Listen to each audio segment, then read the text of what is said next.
En el capítulo anterior nos referimos al comportamiento del transformador en carga. Pero previo a eso, hicimos algunas consideraciones del comportamiento del transformador en vacío. Como sabemos, en vacío significa que el bobinado secundario está abierto, o sea que no existe ninguna carga conectada entre sus terminales. Aplicamos al transformador una tensión V1, la cual da lugar a la circulación de una corriente de vacío y sub 0. Se produce una fuerza electromotriz de autoinducción menos E1 en el primario, se produce un flujo magnético en el núcleo y se genera una fuerza electromotriz E2 en el secundario. La corriente de vacío y sub 0 puede descomponerse en una corriente magnetizante, que es la responsable de crear el flujo magnético en el núcleo, y una corriente de pérdidas, que es la cargada de cubrir las pérdidas del transformador en vacío. Si despreciamos las pérdidas, entonces despreciamos la corriente de pérdidas, o sea, I sub P es igual a 0, entonces la corriente de vacío puede suponerse totalmente magnetizante, así que podemos considerar que I sub 0 es igual a I magnetizante, si despreciamos las pérdidas. Lo vemos en el diagrama. Tenemos la corriente de vacío, I sub 0, la cual se descompone en una corriente magnetizante responsable de crear el flujo magnético en el núcleo y una corriente de pérdidas responsable de cubrir las pérdidas del transformador en vacío.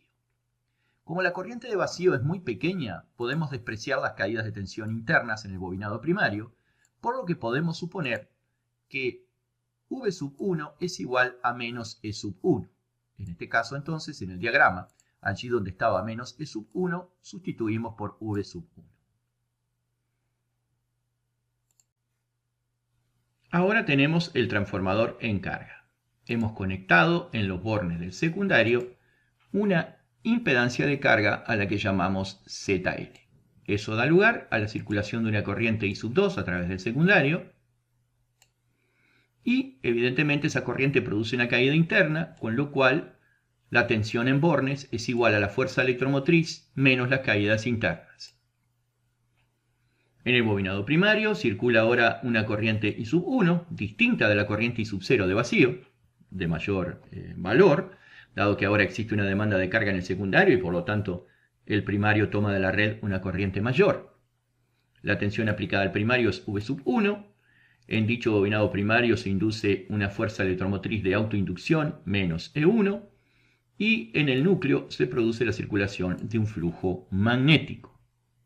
Para el razonamiento que vamos a describir a continuación, tomaremos que los números de espiras son iguales en ambos bobinados. En la lámina anterior habíamos estado explicando que si suponemos que la corriente de pérdidas es igual a 0, entonces la corriente de vacío puede suponerse como totalmente magnetizante, es decir, que I sub 0 es igual a I magnetizante. Esa I magnetizante es la responsable del flujo que circula por el núcleo del transformador. Y ese flujo es constante tanto en vacío como en carga, ya que es responsabilidad de la corriente magnetizante y no tiene nada que ver con la corriente de carga. Entonces, nosotros en vacío teníamos una fuerza magnetomotriz en el primario, que era N1 por I sub 0, número de espiras en el primario por corriente de vacío. Esa fuerza magnetomotriz es la responsable de crear el flujo magnético en el núcleo del transformador. Ahora, como aparece una corriente I1 en el primario y una corriente I2 en el secundario, vamos a tener por lo tanto dos fuerzas magnetomotrices. N1 por I1, fuerza magnetomotriz del primario, y N2 por I2, fuerza magnetomotriz del secundario. Si el flujo permanece constante, la suma de ambas fuerzas magnetomotrices tiene que ser igual a la fuerza magnetomotriz de vacío. Pero nosotros hemos supuesto además que N1 es igual a N2, por lo que podemos llamar N genéricamente a ambos números de espiras. En ese caso la ecuación nos queda N por I sub 0 es igual a N por I sub 1 más N por I sub 2. Si dividimos ambas expresiones por el número de espiras N, entonces nos queda que I sub 0 es igual a I sub 1 más I sub 2, de donde vamos a despejar que I sub 1 es igual a I sub 0 menos I sub 2. Este dato es importante para comenzar a comprender el diagrama en carga del transformador. En la figura anterior habíamos llegado a la conclusión de que I sub 1, corriente del primario en carga, es igual a I sub 0, corriente de vacío, menos I sub 2, corriente del secundario en carga. Entonces, aquí tenemos nuestro diagrama, en el cual hemos representado el flujo magnético, que es lo que tomamos como referencia. 90 grados en atraso con ese flujo están las fuerzas electromotrices, ambas de igual valor, ya que estamos considerando que los números de espiras son iguales en ambos devanados. A su vez, tenemos aquí menos E sub 1, que es la fuerza electromotriz de autoinducción en el primario, y la corriente de vacío I sub 0. I sub 0, corriente de vacío. Esta corriente de vacío más la opuesta a I sub 2 nos van a dar como resultado la corriente del primario. Aquí lo dice, ¿verdad? Dice que I sub 1 es igual a I sub 0, que es la corriente de vacío, menos I sub 2, que es la opuesta de I sub 2. Entonces, si por aquí tenemos la corriente I sub 2 del bobinado secundario, aquí, menos I sub 2 es la opuesta y anda por acá.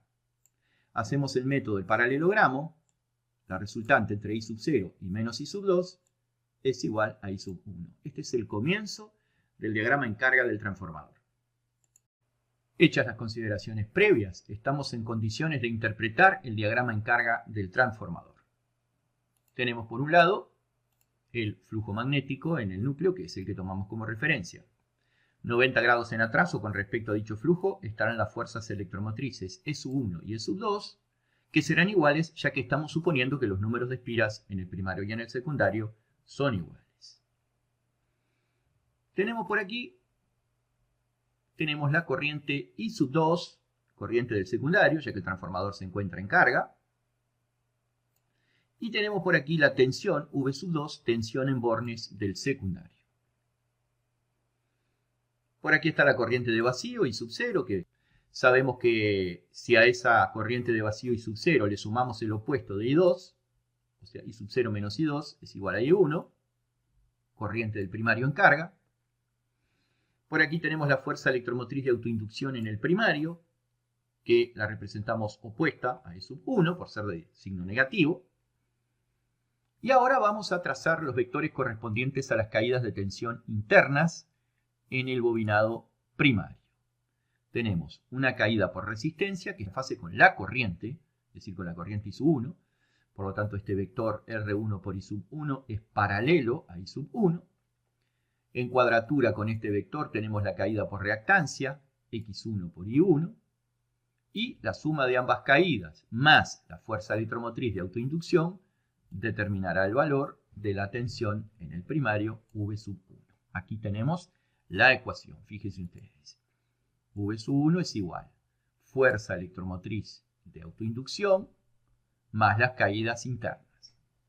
Fuerza electromotriz de autoinducción menos E1 más la caída por resistencia, más la caída por reactancia, nos van a determinar el vector V sub 1, tensión del primario. Luego, en el bobinado secundario, tenemos que V sub 2 será el resultado de restar a la fuerza electromotriz del secundario las caídas de tensión por resistencia y por reactancia. De manera tal entonces que tenemos que si a V sub 2 le sumamos las caídas por resistencia y por reactancia del secundario, obtenemos E sub 2. Fíjense, aquí tenemos el vector V sub 2, aquí tenemos la caída por resistencia en el secundario, que está en fase con la corriente, por lo tanto, este vector es paralelo a la corriente I sub 2. En cuadratura con este vector de caída de tensión por resistencia, tenemos la caída por reactancia. Y si sumamos V sub 2 más las caídas por resistencia y por reactancia, obtenemos E sub 2, fuerza electromotriz en el secundario. Los ángulos de desfasaje entre la tensión del primario y la corriente del primario, Φ sub 1, y entre la tensión del secundario y la corriente del secundario, Φ sub 2. Y así nos queda el diagrama en carga del transformador en carga inductiva, ya que vemos que la corriente I sub 2 está en atraso con respecto a la tensión en bornes del secundario.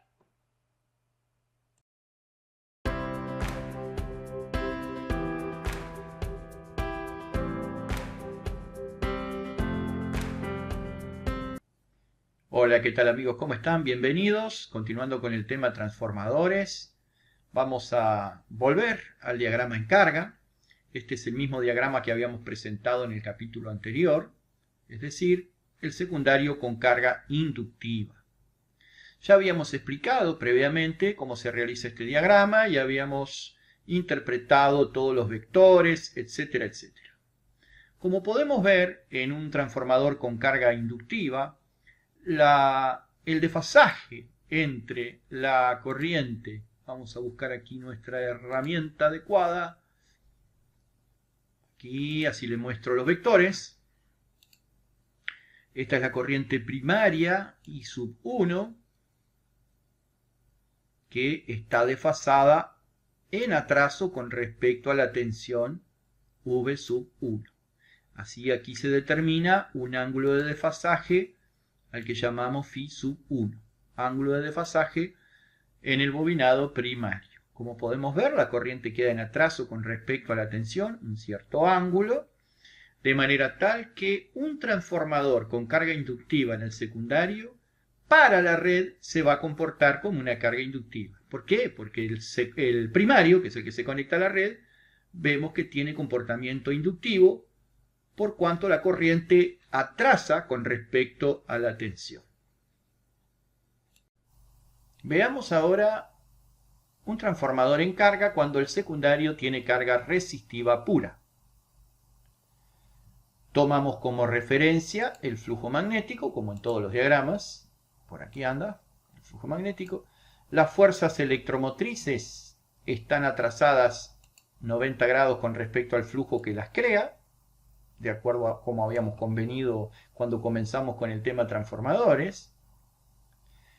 Por acá entonces tenemos E1 igual a E2 porque estamos suponiendo que los números de espiras de ambos devanados son iguales.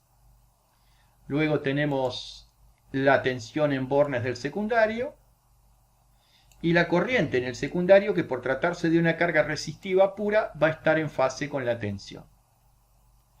Si a esa tensión le sumamos la caída por resistencia óhmica del secundario y la caída por reactancia de dispersión, entonces obtenemos la fuerza electromotriz en el secundario. La corriente I sub 1 del primario es la suma vectorial de la corriente de vacío menos I sub 2. Así que si I sub 2 está por acá, menos I sub 2 es la opuesta, está por aquí. Hacemos la componente vectorial de I sub 0 menos I sub 2, obteniendo así la intensidad de corriente en el primario I1. Por acá tenemos la fuerza contraelectromotriz inducida en el primario, o fuerza electromotriz de autoinducción, menos E1, es decir, opuesta a E1. Por el extremo de menos E1 y paralelo a la corriente, trazamos el vector de la caída por resistencia óhmica del primario, y a 90 grados de este vector, la caída por reactancia de dispersión.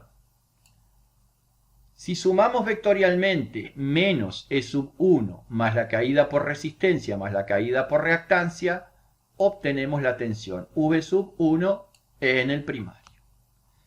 Vemos que la corriente I sub 1 tiene un desfasaje en atraso con respecto a la tensión V sub 1. Un ángulo menor que el que teníamos con carga inductiva, pero sigue siendo en atraso.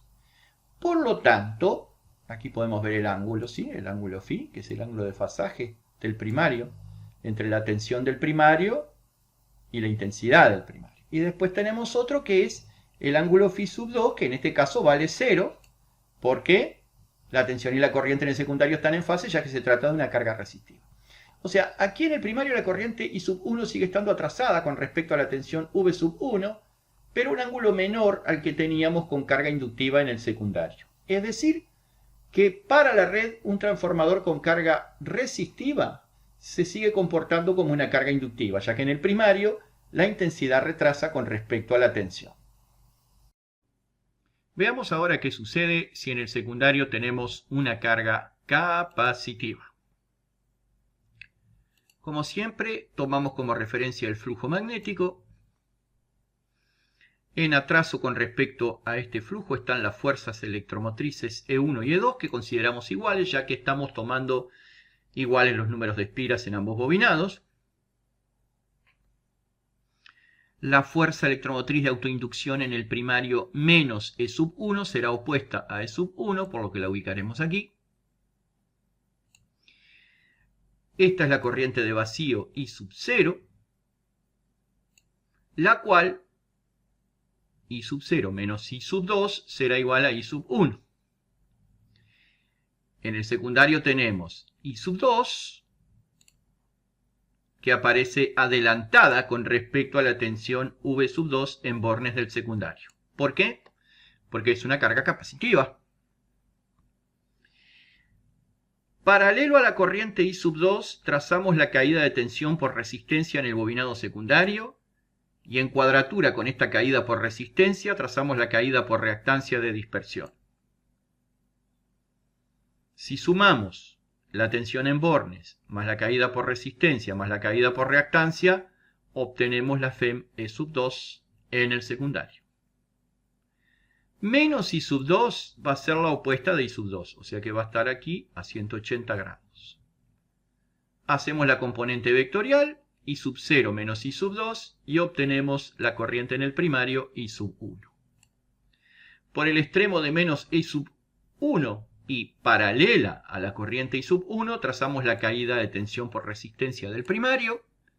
En cuadratura con esta caída por resistencia tenemos la caída por reactancia. Y si hacemos la suma vectorial de menos E sub 1 más la caída por resistencia más la caída por reactancia, obtenemos la tensión en el primario V sub 1.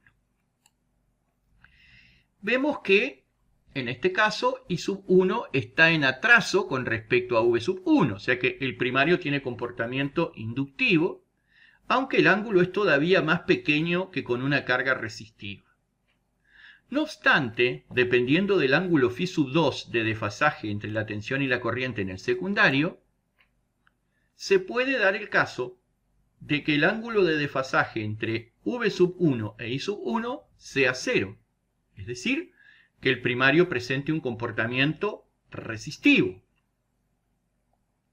Y aún puede llegar a ocurrir, dependiendo siempre del ángulo de desfasaje del secundario, que dicha corriente I sub 1 adelante con respecto a la tensión V sub 1, con lo cual el primario tendría un comportamiento capacitivo.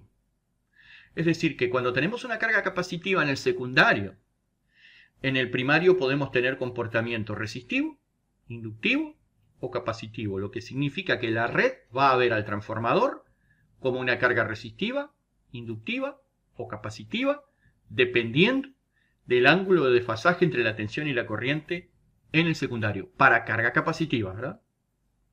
Esto lo vamos a ver mejor cuando estudiemos próximamente el diagrama de CAP.